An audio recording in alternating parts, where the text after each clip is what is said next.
Sa bayang Sinilangan sa General Santos City. Nakatutok doon live si Sherry Antores. Sherry. Yes, Jiggy, humupa na nga ang sigawan dito sa Gensan sa labanang Pacquiao-Cotty. Pero ang mga kababayan niya dito o ilan sa mga nagmamahal sa kanya dito, iba na ang sinisigaw. Sana raw magpahinga na siya sa boxing. Alas 6 ng umaga, sinimulan ni Nanay Dionisha Pacquiao ang pagdarasal sa kanyang groto, saka nagsimba sa Our Lady of Peace and Good Voyage. Halos 5 oras din siya nagdasal.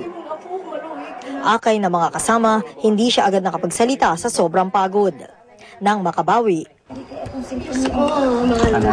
wala masama si Mami. Bagamat kumpiyansa siyang mananalo ang anak, batid niya kung gaano kahirap ang boxing. Ibalato lang niya sa akin ang payo ko sa kanya, sagutin niya.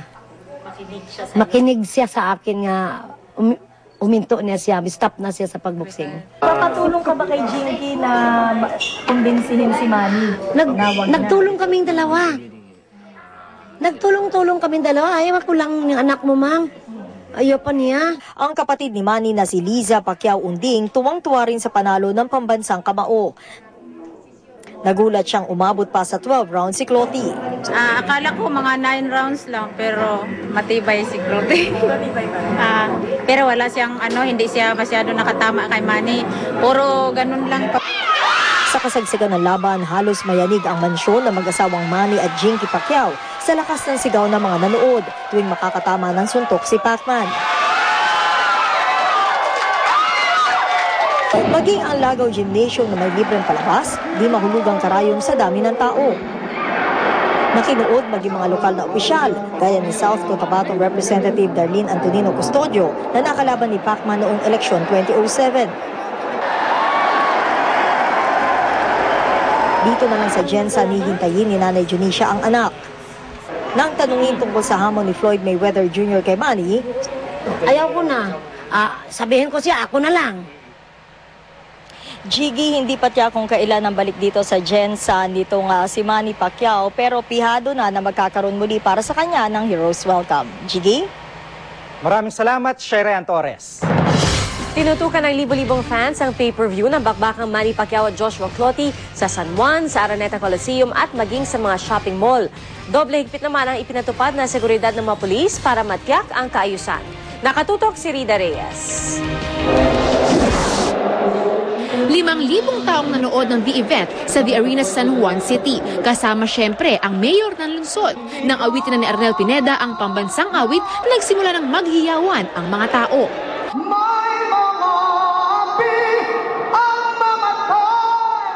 Lalong dumagundo ang hiyawan nang tumuntong nasa ring si Pacman.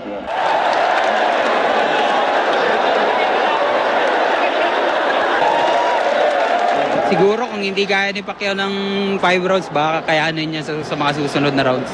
Mga siguro 8 hanggang sa huling round na siguro. Ramdam din ang excitement sa Araneta Coliseum kung saan 4 na 30-foot giant screens ang ginamit. Ang bawat suntok na binitiwan ni Pacquiao, sinabayan ng hiyawan. Hanggang sa anunsyo na ang nagwagi. I had no doubt whatsoever na Pacquiao was going to win. Ang kanyang speed is just too much for Clottey. Kahit walang prominenteng personalidad ang nanood sa Araneta Coliseum na natiling mahigpit ang seguridad. Ipinagbawal din ang pangampanya ng mga politiko.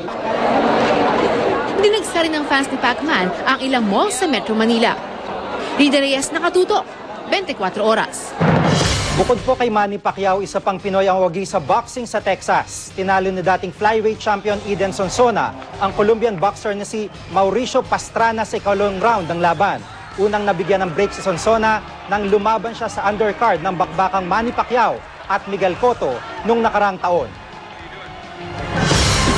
Abangan!